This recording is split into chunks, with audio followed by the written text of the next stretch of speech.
Using energy drinks sa long ride, dapat ba? Isa, panandali ang pagdagdag ng enerhiya at alertness. Energy drinks ay may caffeine at sugar na nagbibigay ng mabilis na boost para mabawasan ang antok at mapanatiling gising lalo na sa mahabang biyahe. Dalawa, pwedeng makatulong sa focus. Ang caffeine ay napatunayang nagpapataas ng konsentrasyon sa maikling panahon, na mahalaga lalo na sa long rides kung saan paulit-ulit na pag-focus ang kailangan.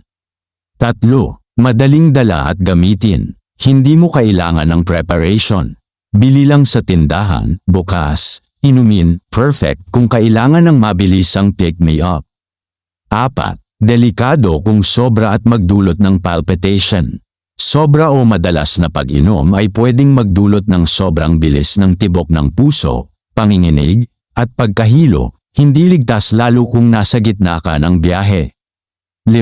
Maaaring mauwi sa dehydration. Energy drinks ay madalas may mataas na caffeine at sugar na pwedeng magpabilis ng paglabas ng fluid sa katawan, diuretic effect, kaya kung hindi ka hydrated, mas madaling ma-dehydrate lalo na kung mainit ang panahon.